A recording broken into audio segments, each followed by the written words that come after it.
Anne Hidalgo, nous allons nous projeter le jour de votre investiture. Quel serait votre premier geste symbolique? Mon premier geste symbolique serait d'aller en Ukraine, de rencontrer le président ukrainien à Kiev pour lui dire et la solidarité et le soutien de la France et de l'Europe.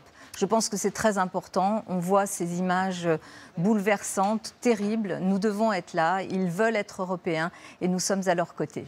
Merci beaucoup pour cette première réponse. Je vous invite à rejoindre donc le bureau présidentiel.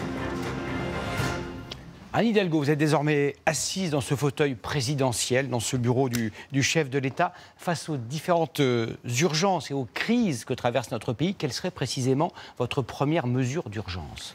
Ma première mesure d'urgence concernera les salaires et le travail, parce que aujourd'hui, nos concitoyens n'arrivent plus à s'en sortir. Le travail ne paye plus suffisamment. Donc d'abord, une augmentation du SMIC de 200 € net par mois, des négociations dans toutes les branches professionnelles que j'engagerai pour qu'il y ait une élévation des salaires, et puis aussi dans le secteur public, des négociations, mais d'abord un rattrapage, le point d'indice pour les fonctionnaires plus 3%, et un rattrapage aussi pour les retraités de 3%. Il faut vraiment que le travail puisse payer et permettre de vivre dignement. C'est un enjeu majeur d'égalité. Nous avons regardé attentivement votre programme et ce qui vous distingue des autres candidats, c'est cette proposition d'un capital de 5 000 € versé à tout jeune le jour de ses 18 ans pour réaliser ses projets personnels ou professionnels. C'est un chèque en blanc, j'allais dire, il n'y a pas de contrôle, il n'y a pas de contrepartie. C'est 5 000 € pour tous les jeunes de 18 ans? D'abord, c'est une grande loi pour l'avenir de notre jeunesse dans laquelle il y a cette mesure, mais dans laquelle il y a l'école que je veux vraiment conforter, permettre aux enseignants aussi d'être mieux reconnus dans leur métier, dans leur salaire. Il faut qu'ils soient rémunérés comme des cadres parce que ce sont des cadres, mais c'est aussi permettre aux jeunes de pouvoir aller à l'université, plus de place et leur permettre de suivre des cursus en alternance et aussi bien sûr de leur donner cette possibilité d'entrer dans la vie avec ces 5 000 € qui leur permettront de porter un projet. Mais ce qui me distingue... Non, bien sûr, on va les accompagner. Mais vous savez, beaucoup de jeunes auront envie d'aller apprendre une langue à l'étranger, de pouvoir aussi aller à l'université, acheter le matériel informatique nécessaire. Mais s'il y a une mesure qui me distingue vraiment des autres, qu'ils n'ont pas dans leur programme, c'est que moi, je permets aussi la possibilité d'une retraite avant 60 ans pour les femmes et les hommes qui ont travaillé sur des métiers pénibles. Je rétablis ces critères de pénibilité parce que ça me paraît une question de justice absolue. Vous savez, je suis fille d'ouvrier et pour moi, ce droit au repos après un travail, une vie de travail est quelque chose de sacré. L'une des inconnues de ce premier tour et peut-être même du second tour, c'est le niveau que certains jugent alarmant de l'abstention. Dans votre programme, vous voulez étendre, rendre plus attractif le droit de vote. Il y a une mesure, vous voulez promouvoir les bons de la démocratie. De quoi s'agit-il et à qui serait-il destiné? D'abord, vous savez, pour qu'il y ait plus de votants, il faut absolument qu'entre deux élections, notre démocratie vive, respire, qu'elle soit continue et qu'on fasse aussi de la pédagogie, qu'on accompagne, que nos concitoyens soient consultés régulièrement. C'est bon de la démocratie, c'est une façon de dire.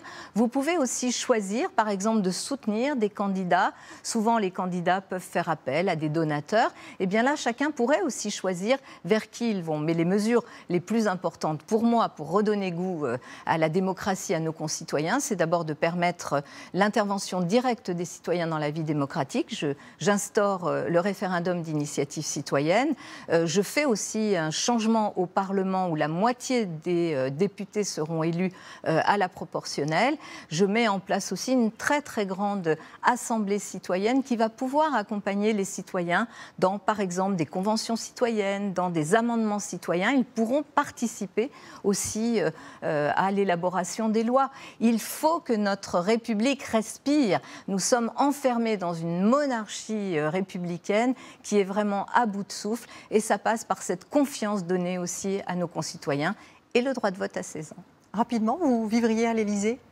Je crois que je serais un peu obligée, malheureusement, parce que pour des raisons sans doute d'efficacité dans le travail et de sécurité, même si c'est un endroit qui isole vraisemblablement, en tous les cas, on le voit sur ces 5 dernières années, et il ne faut pas perdre, quand on est en responsabilité, quand on est au pouvoir, justement cette compréhension de la vie de nos concitoyens. C'est ce qui doit nourrir un responsable politique, même un président. Concernant la cause de l'égalité entre les femmes et les hommes, dans votre programme, vous proposez de pénaliser les entreprises qui ne respecteraient pas l'égalité salariale entre hommes et femmes.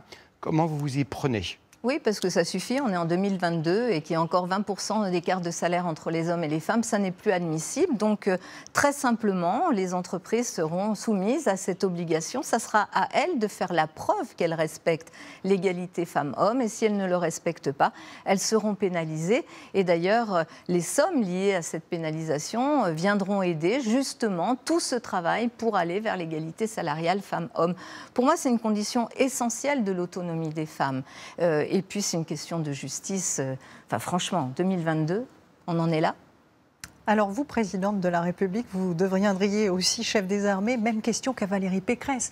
Face au massacre, aux crimes de guerre et peut-être même crimes contre l'humanité que nous voyons sur le terrain, est-ce qu'il faut continuer à parler à Vladimir Poutine? Est-ce qu'il faut enfin cesser de lui acheter du gaz et du pétrole et financer sa guerre? Oui, il faut arrêter d'acheter du gaz et du pétrole. Je le dis déjà depuis plusieurs semaines. C'est une condition sine qua non pour que cette guerre s'arrête. Il faut le faire. D'ailleurs, le Conseil d'analyse économique a montré que ça aurait relativement peu d'impact sur l'économie française et européenne. Donc il faut le faire maintenant, sinon cette guerre va s'éterniser. Et cette guerre, c'est d'abord une souffrance inouïe pour des femmes et des hommes qui vivent sous les bombes. Ensuite, parler, oui, parce que la diplomatie est là et il faut bien sûr toujours essayer d'avoir ce dialogue. Mais je sais que vis-à-vis de Vladimir Poutine, ce qui peut payer, c'est justement le rapport de force. Et ce rapport de force, au niveau européen, au niveau français, doit être vraiment instauré et ça passe par la fin de l'achat du gaz et du pétrole russe. 3 questions de société rapides, comme il est d'usage. Êtes-vous, oui ou non, favorable à la gestation pour autrui, la GPA ? Je suis défavorable à la GPA parce que c'est une marchandisation du corps des femmes et je pense que, tout comme l'air, l'eau et bien d'autres choses essentielles, le corps des femmes n'est pas une marchandise. Est-ce que vous seriez favorable à l'interdiction du port du voile au sein de l'université? Je ne changerai pas la loi. Je pense que la loi de 2004 est une loi qui a complété la loi sur la laïcité.